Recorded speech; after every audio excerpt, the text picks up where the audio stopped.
Relaxation is good. So I first want to tell you about breathing and explain breathing to you. Yes, of course, you know how to breathe because you're listening to us now. So you're alive and breathing, but relaxation breathing's a little different. So what I want you to do, I'm going to count to four very slowly. As I'm counting to four, when I say start, you'll breathe in. When I count to four the second time and say breathe out, you'll breathe out. So let's just practice.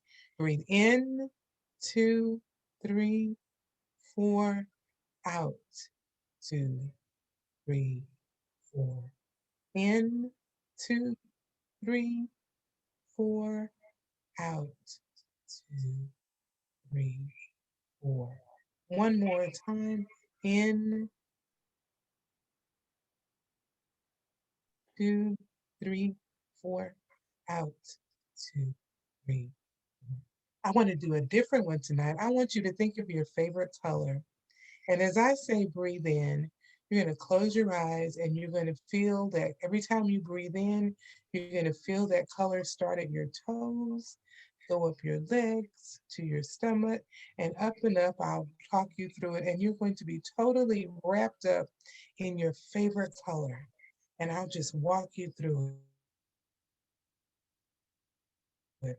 So close your eyes and breathe in and see your feet become that color and breathe out. See the breathe in and see your favorite color just start to go up your body and breathe out. Breathe in, and now your chest and stomach are turning your favorite color. Breathe out. Breathe in, and your hands and arms are becoming your favorite color. And breathe out. Breathe in, and your shoulders and your neck and your face and head are all your favorite color. You are wrapped up in your favorite color, and it's a warm, wonderful feeling, a powerful feeling, a relaxing feeling. Breathe in again, two, three, four, out, two, three, four. Sit there a moment wrapped in your favorite color, feeling totally relaxed, feeling totally good, feeling totally invincible. This is awesome. And you love it. You feel safe. You feel secure. You feel relaxed and calm. Everything is great. I'm going to count backwards from 10 to 1. And when I get to 1, you'll open your eyes and you'll be yourself, but you'll remember that feeling of calm and peace wrapped up in your favorite color. 10, 9, 8. Take in a deep breath. Slowly let it out. 7, 6, 5, 4. Take in another deep breath.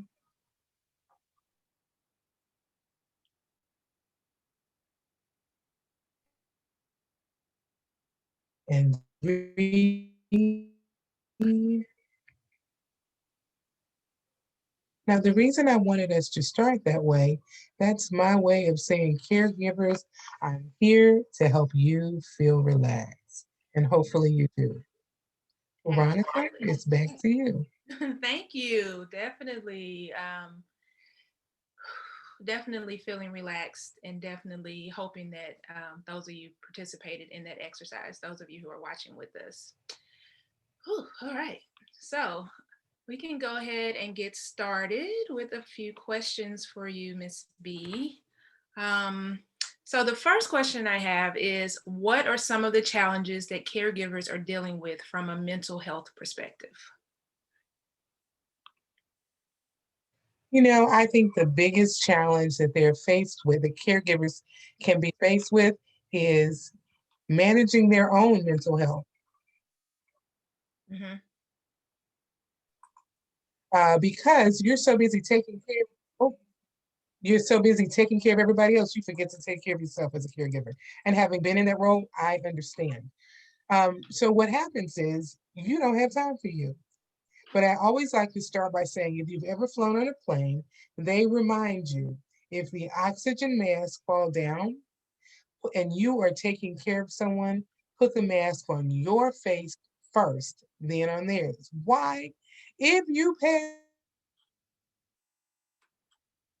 out, you can't help caregivers. You can't help the person you're caring for. So, yes, put it on your face first. Take care of you. And I understand it's like, I don't have time. So, I can say all of these grandiose things like you should be able to go take a walk and do all this stuff. I don't have time for all that. I get it. But if you don't take care of your own mental health as well as physical health, you won't be able to be there for the person you need to care for. So, depression and anxiety are common for caregivers. The depression can be a result of, this is a person, let's say in the case of caring for someone with Alzheimer's or dementia, this is a parent or a grandparent, someone that raised you, someone that took care of you as a child, it's a role reversal. There's a sadness that you have to even be in that position. And there can be a depression because you're watching them decompensate, you're watching them go down, and it's like, it's just sad. And you're depressed because of the anxiety, because your life is not what it was anymore. You don't have the freedom to have the life you had. You are busy taking care of them, and it's depressing. Your anxiety can just come up and you don't know where it's coming from. So let me say a little about anxiety. A lot of times people are experiencing anxiety, they don't know what it is. Mental illness has physical repercussions in your body. So for instance, with anxiety, some people when they are experiencing anxiety, their heart just races. Or they're all of a sudden you have this overwhelming sense of doom, or you feel like hot. And these are things that clients I've talked to over the years. These are some real symptoms. Or you just feel like you need to run from your all of a sudden. So those anxious moments can come out of nowhere. It feels like they're coming out of nowhere. But all of these things can happen quickly, all of a sudden. And it's anxiety. And you may think you're ill, you may think you are going crazy, but you're experiencing anxiety. Or maybe you're just tired, and the depression and the anxiety can have you feeling extremely just tired. Plus, the work that you're doing, you're taking care of someone.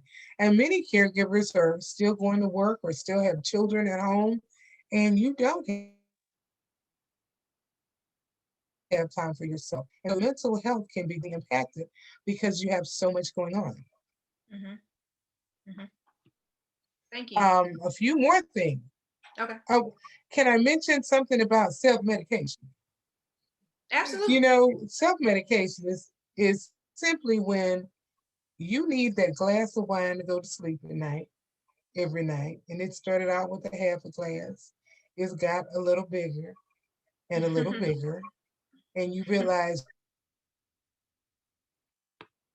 you're going through a bottle every 2 days because you can't sleep. Or it could be even prescription medication. I mentioned the anxiety and the depression, and you are the 30-day dosage is gone in 10 days because your anxiety and your depression is so great that you can't manage it. Here's where therapy comes in. You don't Mm-hmm. have to do it alone. And I'm pushing therapy not because I'm a therapist, but because I know it can make a difference. But not just that. Veronica, before pandemic, had some issues going on with support groups. And things you're able to talk to people that are in the same situation you're in. So support groups, one-on-one therapy, because everyone's situation is different. What brought you to this place is different from what brought someone else here. So managing your issues by dealing with some form of therapy. Talk therapy can be very beneficial because it's easy to get caught in the medication trap, or to just, as I say, self-medicate. It could be Mm-hmm. alcohol, it could be other illegal drugs. Talking to keep myself smoking a joint every couple of days just because I can't handle it. If I was in Colorado, it'd be legal, so I'm feeling okay. And these are real Mm-hmm. comments, I've heard. So Also, people can feel so lost, they may have suicidal thoughts Hmm. because you are so depressed, don't know how to manage it, overwhelmed, don't have any support, haven't had any support group, haven't had any therapy, and it's those moments of I just can't do it, Right. which is again is the best time to reach out to someone. You can be angry at the person. How dare I'm in this situation? And that's one where when you're caught up in that moment of feeling angry, it is you can feel guilty. So these all these negative emotions can play against each other to harm you. I'm Hmm. tired of doing this. I just don't want to do it anymore. And guess what? You're normal. If you get tired on this journey, you are normal. If you're depressed on this journey, you are normal. If you feel anxiety, you are normal. If you want to give up and don't even know what giving up looks like, what giving up is, you just know whatever it is you want to throw in the towel and know you can't, you are normal. It is not a pretty journey. And Absolutely. so your mental well being will be constantly challenged, constantly. Absolutely. So long I think opening, but yeah. I think you touched on quite a few of the main issues that I wanted to talk about today. Um, I know a couple of others that either I have experienced myself or I know others have experienced with regards to mental health are also guilt. And that guilt can weigh down on you. Guilt because either number one, guilt because you feel like you don't want to do this anymore or you can't do this anymore. And so that's one reason people feel guilt. Guilt if you do go out and have fun or do take a trip or do, you know what I mean? If you are leaving your loved one somewhere, people feel guilt. And then, really, a lot of people who have placed their loved ones in facilities during this COVID situation, that guilt that they're feeling is monumental at this point because they haven't been able to see their loved one for months. I know they opened back up at some point and then now they're shutting back down. And so that feeling of guilt of having their loved one in a facility is weighing down on them tremendously. So we talked about depression and anxiety. We talked about substance abuse or self medication. We talked about suicidal thoughts, resentment and anger. You also mentioned guilt. Now, I kind of want to flip a little bit to talk about how we can deal with these issues. And so I'm sure each issue is a little different. So we can kind of just, I guess, start with different ones. So the Okay. guilt, what would you recommend for the people who are feeling the guilt of having their loved one in a facility right now during this COVID outbreak? How can they cope with that? What are some things they can do to deal with guilt? And you know that guilt is so real because you feel as if you should do more.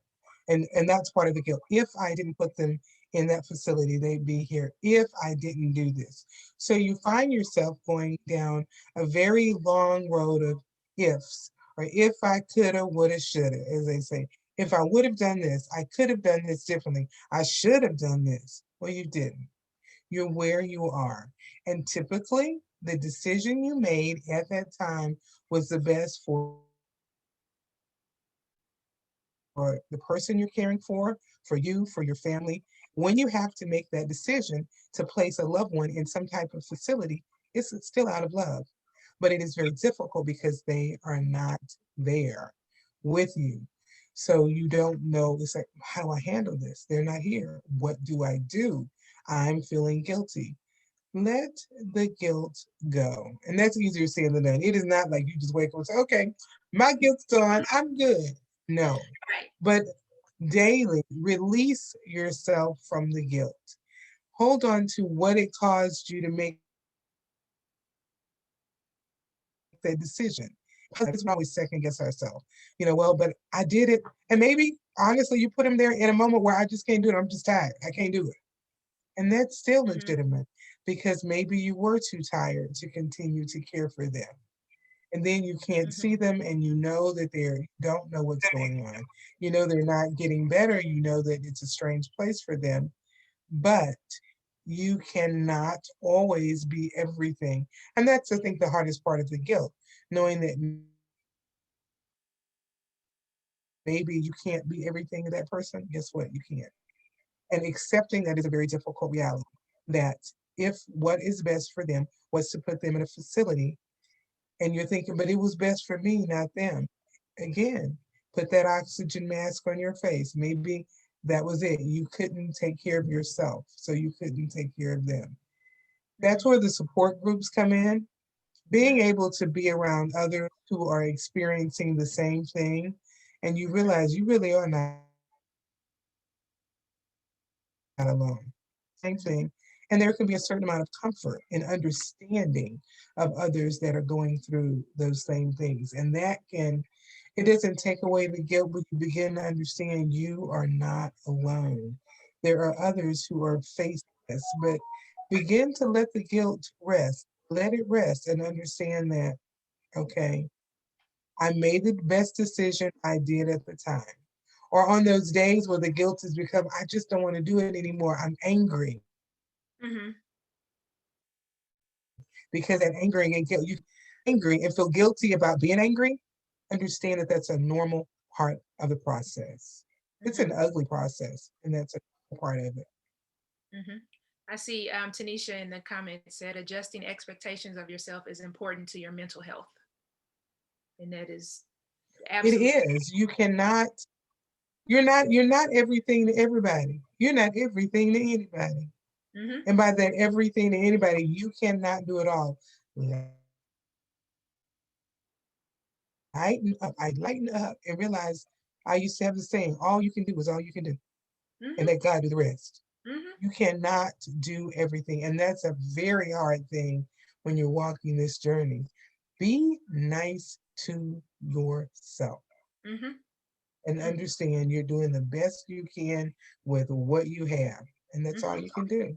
Mhm. And sometimes your best may not be good enough, but that is your best. And you have to understand that's all you can do. Absolutely. I sent out an email earlier to my email list and I was saying to give yourself some grace is really important on this journey. To give yourself some grace and especially around the holidays. This is not going to be your traditional Thanksgiving or Christmas. Whatever that was last year or the year before or the year before, that is not what this will look like this year. And so I think the main thing you have to do. So now I'm going to kind of switch into talking about the holidays and the feelings of depression that come with the holidays, that come with being alone. At this point, you likely won't get to see a lot of your family because of a global pandemic that we are going through right now. And so you have to just basically accept and adapt. That's pretty much where we are at this point. Go ahead. Now, the holidays are a unique ball of craziness. Hmm. So, especially holidays a la COVID. Right. Let's just look at the holidays with COVID, not even as a caregiver, but just the Hmm. challenges that it faces, beginning of the holiday season. And we normally celebrate everything between this week to the end of the year. Hmm. If you were in a normal work situation, there are work Christmas parties, there Hmm. are family get together, there are traditions that people may have had all your life that involve crowds of people or involve small groups of people, but in close setting where there is no social distancing and no mask. And you're not going to be doing that. So your life is not going to feel normal, period, during this time. And you Hmm. add the caregiver role, that's another piece of lack of privacy. For example, I'm one who likes entertaining. And I believe in entertaining and having people over just because. So, one of the things I do during the holiday season is either do a wreath decorating party or create an ugly shirt contest party or something. And it's just everybody getting together to have fun. Not big, but about 10 people. And we're around two different tables decorating. Not this year.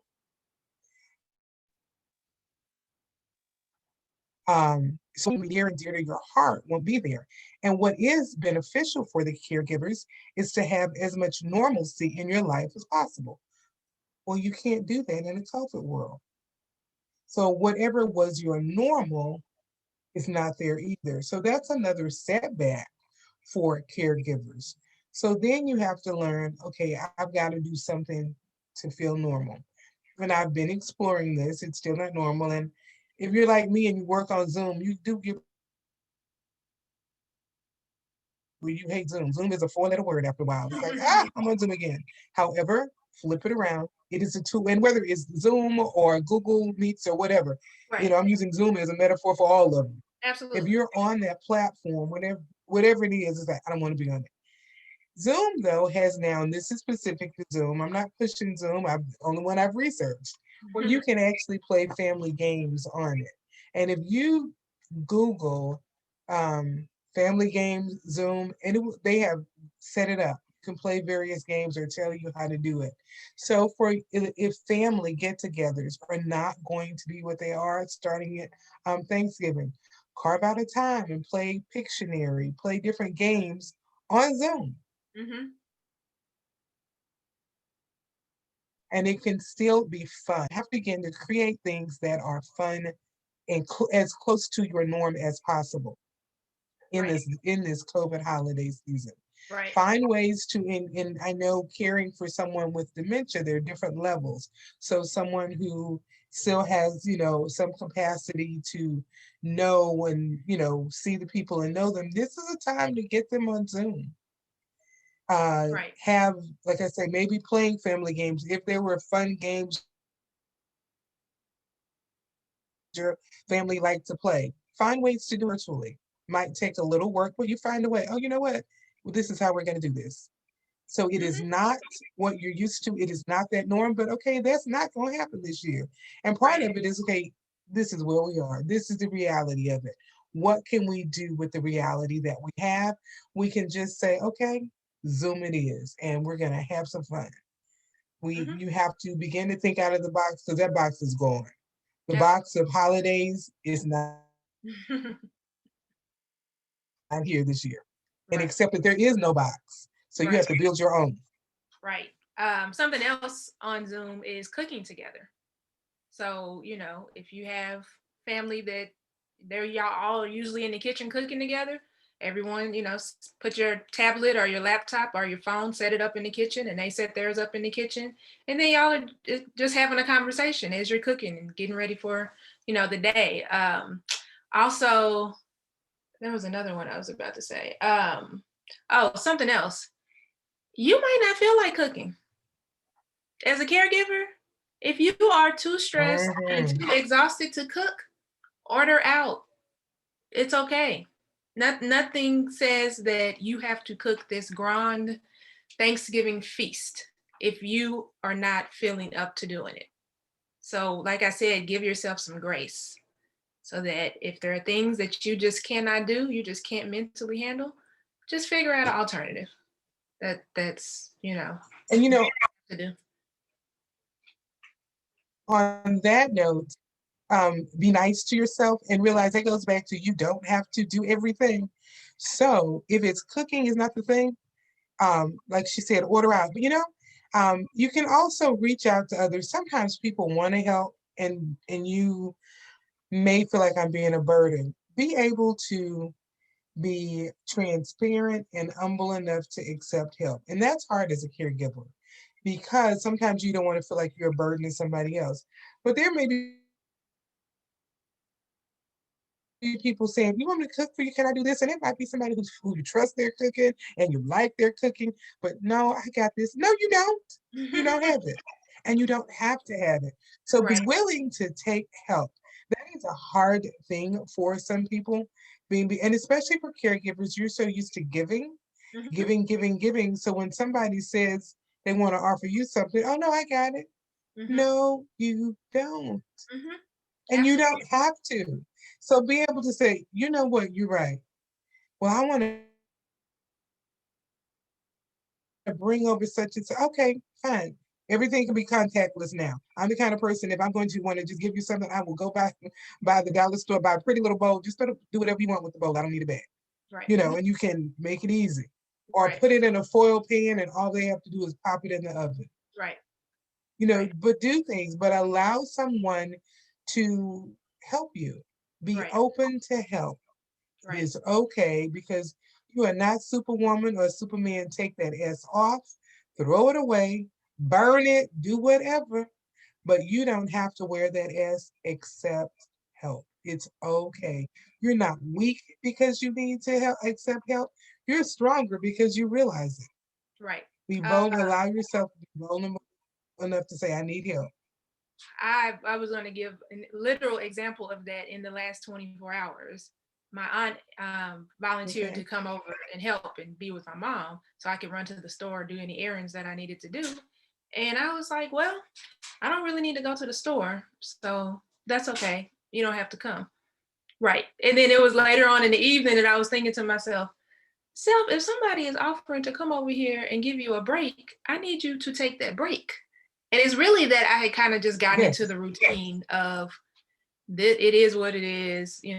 I'm be in the house. I accept that. If I go to the store, she gonna have to come with me. I'm gonna have to leave her in the car and pray that she don't wander off somewhere. You know what I mean? And all the things that we have to weigh to make simple decisions as caregivers. But if you have someone again who is offering to help and you trust their help, it's okay to say okay. It's okay to accept that help. So it's something that we as caregivers tend to forget, as you said, as you mentioned. All right, something else that I want So to are you kind of. going to later take her up on it? Are you going to try to cash in on Oh that no, offer? she's here. Okay. Absolutely, absolutely, yes, yeah. No, I thought about it that same evening. It came back to me that same evening. I'm learning. I've been a caregiver for 7 years, so it is a learning process and things like that. Because of my experiences in the past, it was later on that evening that I said, you know what? Let me take her up on that offer, as opposed to a couple days later down the road sometime. Like, let me do that. So Mhm. I'm definitely learning. It's definitely a learning process. And again, you get into your routine of this is how we roll. This is what we do. It's just me and her, and this is how it goes. But it doesn't necessarily have to be that way all the time. No. And when you're in that zone of that, this is just the way it is, it's more negative for you because you don't get help, you don't think about the help, and there may be good things out there, and you turn them off by saying no. And Mm-hmm. it's easy, no, I got this, and you're actually end up playing the martyr, and don't mean to, but you martyr yourself. Oh no, I'm just gonna stay here in this role. Why? Mm-hmm. You don't have to. You don't have to be in that zone. So it's okay to say, I'm good. I need help. Mm-hmm. It's okay. Mm-hmm. Absolutely. Okay, something I wanted to go back to was we're talking about things that caregivers can do to improve and maintain their mental health. And one of the things you mentioned was therapy. So I wanted to talk a little bit further about therapy and the benefits of therapy, and then other ways that caregivers can help to maintain their mental health. Okay. Well, I definitely want to address therapy. I am a licensed professional counselor and certified Christian counselor and life coach. So, and in all those capacities, I have, dealt with this particular issue. One of the benefits of therapy, one of the simple benefits is it gives you a place to just talk and not be judged. Mm-hmm. There is a certain benefit to just venting. And sometimes a therapy session is, I need to just talk, I need to unload. Mm-hmm. And it's like, whoo, you don't have to say anything. Let me just talk. And you know what? There is room for that because it's a space where you can express your anger, your hurt, your frustration, your disgust, your confusion, your fear, everything you're feeling in therapy. You can be honest in a non-judgmental way to just speak what's going on. But therapists are trained and have a bag of a tool to help you through those feelings. We're trained to help you find what is that core emotion, what's really going on, what's the root of it all. Um, Something I want to throw in now is let's talk about those root emotions. We haven't talked about fear. Let me throw in why I'm saying fear. There are a lot of fears for a caregiver. One fear, the obvious, is I'm afraid I'm not doing it right. I'm afraid I've made bad decisions. I am the child and I have to make decisions for my parent. I have to make financial decisions. I have to make decisions about their care, about every aspect of their life. What if I do it wrong? That's a fear. There is a fear of not being able to live your own life because they might live a long time and I'm afraid I don't know what that means.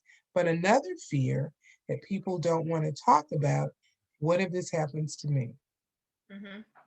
And that's a real feeling because you're thinking it happened to grandmother, it happened to aunt, it happened to uncle, it happened to mom. Will it happen to me? You're caught in that fear, that particular will it happen to me? That goes back to that guilt, it goes back to the shame. I shouldn't be feeling this way, but it's real. So therapy can help you work through those feelings, can help you find out what is your core emotion, what is the core, and if it's fear, if it's other things, if it's sadness, with whatever is you at the seat of your deep negative emotions, therapy can help you figure out what yours is and help you ever get over something, but work through it. Mm-hmm. Because if it's fear, it can go and come. But understanding if it's the fear of what about me? What if this happens to me? That's real. That's a Mm-hmm. legitimate fear. And if it's several people in your family, that's a legitimate, logical fear. But how do you live Mm-hmm. without letting that fear overtake you? So that's one of the benefits of therapy. Mm-hmm. Um, and then you find the therapist that works for you. And there's some people I tried therapists, but that therapist we just didn't click. You know what? You and the therapist are both human beings, and there are times when it doesn't work. It doesn't. Go try again. And maybe you weren't ready at the time. It may not have been there, or maybe it just wasn't a person you could mesh with. It was like we didn't vibe. I don't know. That's possible. You're human, but Mm-hmm. you also have to be ready. And so maybe you weren't ready and maybe you're more ready. Well, I did therapy a couple of years ago. A lot has happened in that couple of years. So move forward and try it again. Mm-hmm. Absolutely. 100%. And that's the thing. People have one bad experience with therapy and decide that it's not for them instead of, like you said, trying someone different or trying it again later on in life. I am definitely a supporter of the benefits of therapy. What are some of the other things that we can do as caregivers? Some things that I do are journaling. For me, journaling is very therapeutic because it's a similar getting things off your chest, type of idea as talking to a therapist. I have an app on my phone called Day One, and I can speak into the app, I can type into the app, and especially being able to speak into the app, sometimes before I go to bed, I'll just talk about my day into the app and it'll be a journal entry. And so I've actually been doing it off and on since I started this journey in like 2015. And so it's really interesting to go back and look at your journey and the things that you've been through and the emotions that you felt. On that particular app, you can also post pictures with your journal entry. So you can have, photos to go along with it. And it's just a really easy tool because at some point I tried to do a written journal. I don't keep up with journals. I can find them anywhere, and I'm not consistent with it. It's just so much easier to pick up my phone. Even like I've been on flights and I have a 2 hour window if I'm just sitting here.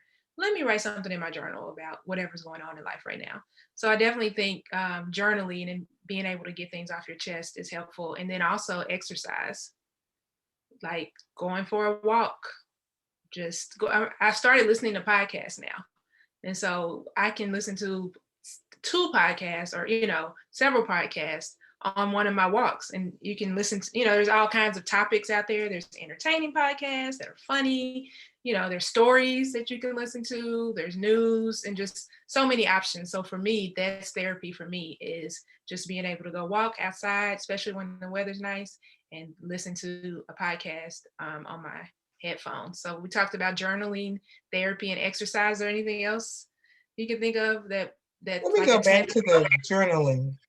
Okay. Um, with that, you mentioned I was fine someone, writing, that's not gonna happen. I had someone recently say, look, all day long I'm writing and reading reports, I'm not gonna do it. So I said, what about pick up your phone? There are notepads. You don't even have to get an app for it. That is a good app that you mentioned, but Mm-hmm. you can have a notepad. It doesn't matter whether you're Android or iPhone. There's a notepad you can just start talking into. And just like with your journal, maybe you go back and read it, you can go back and listen. You just date it and just talk into your phone. I've had several clients who that was how they journal. They did not want to write. Mm-hmm. That felt like work.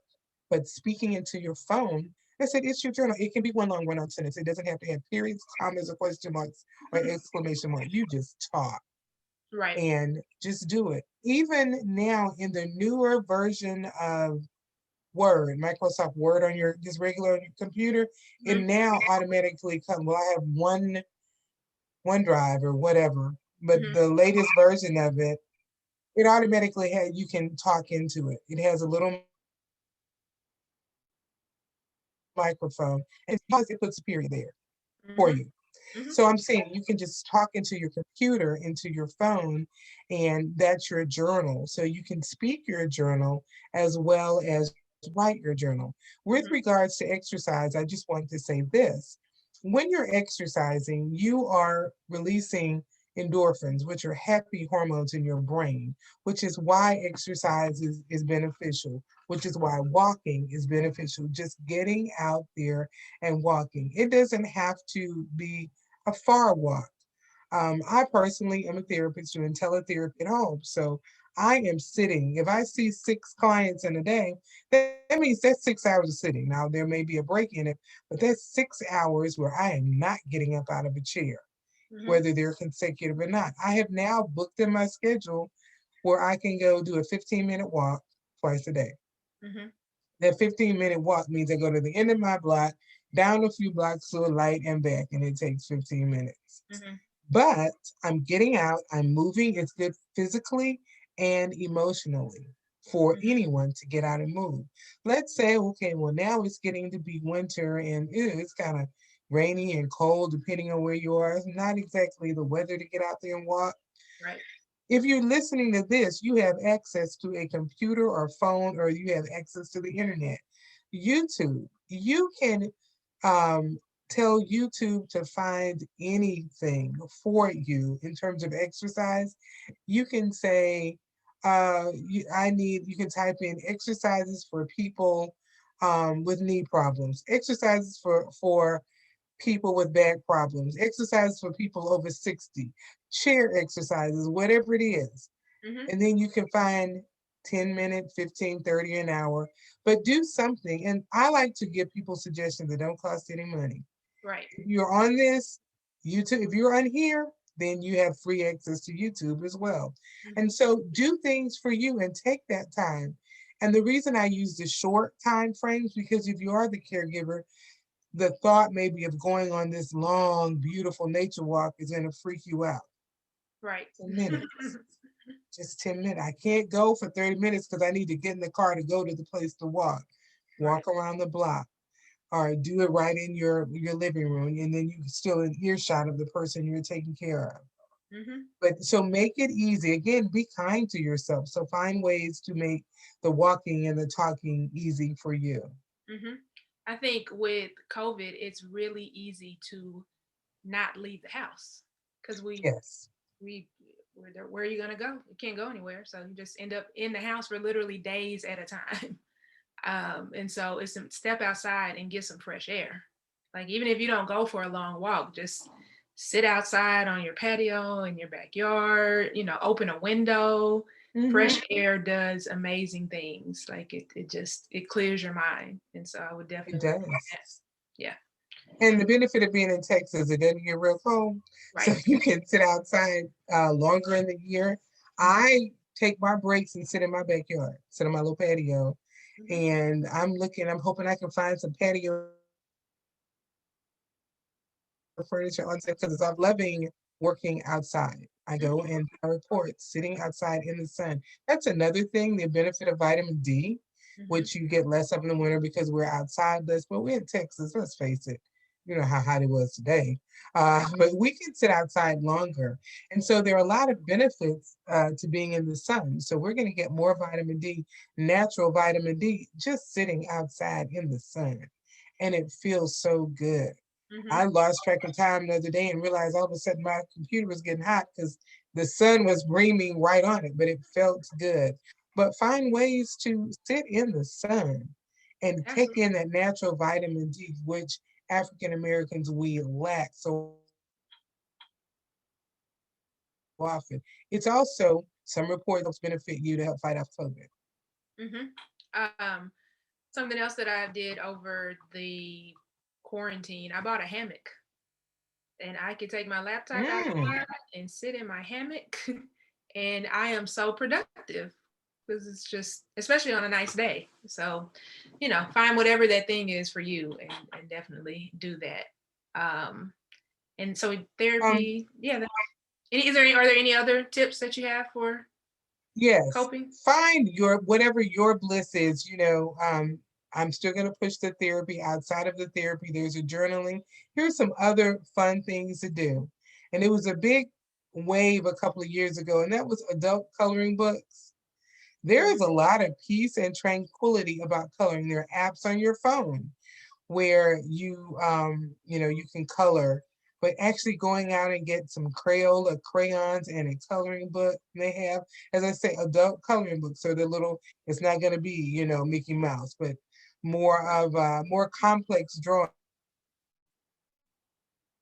Mm-hmm. What happens, tapping into creative side of your brain, which you're probably not using if you're so busy being the analyst who has to take care of everything and make sure all the doctor appointments are met. And the real things we have to do, coloring can be very beneficial. Also, you talked about listening to podcasts. I also say listen to music that makes you feel good. Mm-hmm. When you go for that walk, or maybe you're just stuck in the house, listen to music that makes you feel good. I also have added to my list, listen to some comedy. There are some comedians that'll just make you feel good. I'm going to show how old I am now. I can remember a comic, Richard Pryor. Richard Pryor is That's what I hilarious. knew you were going to say. Didn't have to clean his mouth. Right. Yeah, when you talk, yeah, he's back in the day. I was walking the other day, and sometimes as a therapist, it's just like, oh Lord, I need a break. I don't want, people are going through so much and you're in it and you're helping them work it through. And you have 4 clients in a row. You need a break before you can see another three or four. Mm-hmm. So I took my 15-minute walk and turned on Sir Richard Pryor. Mm-hmm. I'm walking down the street trying not to laugh out loud and look crazy. Mm-hmm. But it lifted my mood because when you're listening to a comedian or listening to something funny, you're not thinking about, what's going on. Mm-hmm. And it's not that you are trying to run away. You just need a mental break from everything that's going on. Mm-hmm. Laughter is good medicine. Mm-hmm. The Bible says a merry heart does the soul good. Mm-hmm. Laughter really is medicine. So sometimes do something to laugh. So whoever your, favorite comedian is, that day I felt like I don't know why it was just on my mind to go old school, listen to Richard Pryor, and it truly made me laugh. Right. Right. Can I go back and talk about the holidays again? Sure. Another thing we didn't mention that I do want to mention is grief in the holidays. Right. Holidays are a time when, if you're experiencing, let's say it's a loss of a loved one who's already gone and you're thinking about them, grief is a sneaky little devil. You can be going along fine, and all of a sudden, you don't even realize why you want to cry. Mm-hmm. You don't realize why you are feeling that way. Or maybe you see something. It may be all the commercials over the holidays, how there are certain commercials that repeat every holiday season. Seeing a holiday commercial may remind you of someone who's gone. And you're overwhelmed all of a sudden, and you're like, why am I feeling sad every time that commercial comes on? That's part of what grief does. and it comes up more at the holidays. Now, here's the tricky part. When you're the caregiver, in the back of your mind is what's life going to be like when this person is gone? I'm just going to put it out there because it's one of those things you don't want to think about, but it's Mm-hmm. there.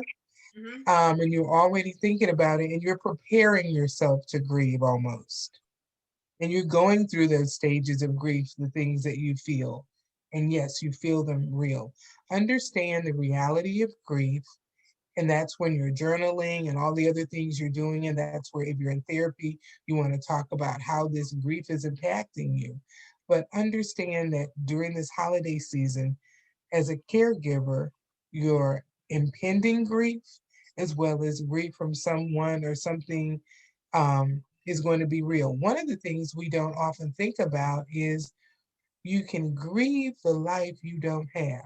As a caregiver, depending on what stage you're in life, if you are in your 30s or 40s and caregiver and you stop doing your life because you're taking care of a parent, um, you're in a stage where that's not what you should be doing. That's not what society says you should be doing. And in a sense, you grieve the life you thought you had. If you're in your 40s or 50s or 50s or 60s and you have an 80-year-old parent, you're 65 and you're ready to retire and live life and you still in good health. And I'm making sure people are retiring in their 50s. Why? Because honey, I put in my 25 years. I got it. I got to go watch. I'm ready to travel and have fun. I've got to take care of a parent. Mm-hmm. My children are gone and now I have a parent. Mm-hmm. Or you're the sandwich generation. I have children at home Mm-hmm. in diapers and I have a parent in diapers. Mm-hmm. So wherever you are at what stage you're in, they're very different. But the one thing is you can grieve the life you don't have. Mm-hmm. And that's where sometimes that resentment comes in. And it doesn't mean you're a bad person. It's just you're grieving. Part of that resentment is seeped in that grief.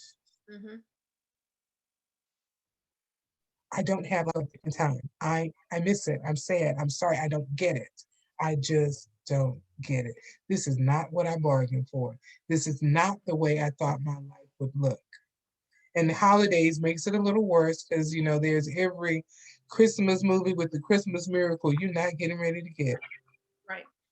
And I always say one of my things is let go of the false sense of what the holidays is. And Mm-hmm. maybe you need to turn off a Hallmark and Lifetime right now because it's not what you need. Right. Right. Absolutely. Back to the grieving and the anticipation of grief. A lot of times they call Alzheimer's the long goodbye because of that Mm-hmm. extended amount of grief that you go through even before they're gone, because you're grieving for the person that they used to be. You know, your loved Yes. one is no longer able to function in the way that they used to. They're no longer able to communicate. They're no longer able to take on the responsibilities. Now you're taking on their responsibilities, and so you're grieving the person that they used to be. And so you're basically grieving twice. You're grieving that point, and then you're grieving again when they're gone. And so definitely grief is, one of those things that are part of the challenges that we face as caregivers. So I'm glad you went back to that. And then also back to the kind of a combination of it all: depression, guilt, grief. Another question is, how do you deal with the feelings that you want this to be over? And then to think even further into, what does over mean? Does that mean that your loved one is gone? And so now you're like, am I really sitting here hoping that my loved one is gone? Or does it mean that I quit? And then who's going to take care of them now? So it's just that particular thought has a lot of different pieces to it. So A lot of, how do you yes, do a that? lot of emotion to it. When you're thinking of, yeah, I want it to be over. First, you're having that feeling. It means, do I want them dead? Because I know they're not coming back from this. Do I want them to go somewhere? And the thought is, when you're caring for someone, when you see them not be who they are, you begin to think, but what is their quality of life? Do they have a quality to their life? Do I want them to remain here because this isn't quality? Right. With people with someone who was vibrant, who was out there, and now they're a shell of who they are. For you, when you're looking at them, you don't see a quality to that life. And part of you wants that quality. You want them to not have to live that way. Mhm. And that is real because you're feeling like, but that's not them. They don't Mhm. even know who they are. Mhm. I don't want that for them. And those are real feelings. And when Mhm. you have those feelings, again, they're tied up in that guilt because you feel guilty because am I wishing them to be dead? Mhm. And maybe it's not so much you're wishing them to be dead. For you, the caregiver, the person that you knew is gone, Mhm. when they get to the stage of the disease where they don't know you, where they can be very combative, they may spit on you, they may do all these horrible things, and you are basically the feel like the victim of the bad things that are happening as a result of you caring for them. Mhm. So the person you knew and loved and had good memories with, they're gone. Mhm. And you don't know what to do with your feelings about this other person because you still love them, but the one you knew and loved and adored and did life with is Mhm. gone. So when you're thinking, typically when people are thinking, well, I want it to be over, they want the pain and suffering they for that person and sometimes for yourself too, because you're having to watch and it's painful to watch that other person. So you're feeling like over is, I don't know what over is, but I don't want this. This Right. isn't life for them and you don't want to admit it, but it's not life for you either. As I Mhm. said, depending on what decade you're in, it could be the 20s, 30s, 40s, 50s, even 60s. It puts you in a different frame because no one ever being caregiver role. So Right. you want it over and you don't know what does over mean. And what over means on Monday, it may not mean on Tuesday. Mhm. It changes. But Mhm. and part of the over is I can't do it anymore. I'm going to put them in a facility. Well, now with COVID, so much going on. No, I can't do that to them because I couldn't see them and they won't understand. So Mhm. that could have been an over. Maybe your caregiver role. So whatever over is has definitely changed with COVID, and like I said, can change from day to day. But if you are that person that is feeling like I can't do this anymore, I can't. Okay, period. I can't do it. I cannot be the one to continue to do this. I want it to be over. Again, be nice to yourself. Understand how that you are in a difficult situation. Understand that your feelings are valid. Don't put yourself in a position where you're going to hurt them or yourself. Reach out, get help. That's where a good therapist, a good support group, a good friend who will just let you call and talk to them at 2 in the morning and do nothing but cry. Mhm. But find your support Mhm. because you need it. And when you're feeling like over, whatever over is needs to happen, reach out to someone and realize you're not, like we were saying earlier about taking concrete help. If it's someone saying go to the store and okay, I need nothing from the store, you need to get out of the house. Right. When you're feeling overwhelmed, accept the help. Mhm. Put yourself in a position where there is help there and you can get that help. Absolutely. And I actually think that's probably a good place for us to end.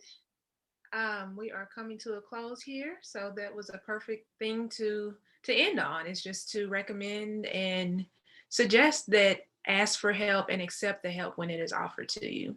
And so I just want to thank you for joining us today.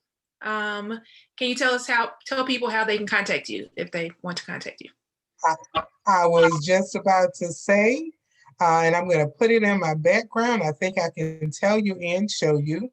Um, I am Bronwyn Lucas with Able Counseling and Consulting, and I decided to put my number up here. It's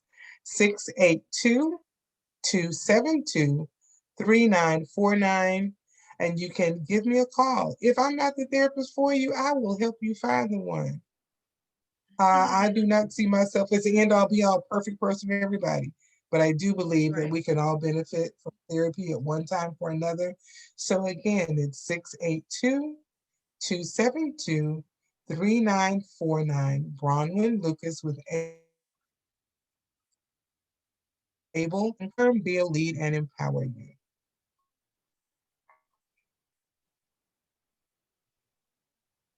think we made it all to the end without the technical difficulties, and it looks like we are about to start having them. Do you take insurance Yes, I accept various insurance in plans, your Aetna, business? Blue Cross Blue Shield, Cigna, Molina, Star Health, and various forms of Medicaid. So reach out, and I accept self-pay as well. Okay.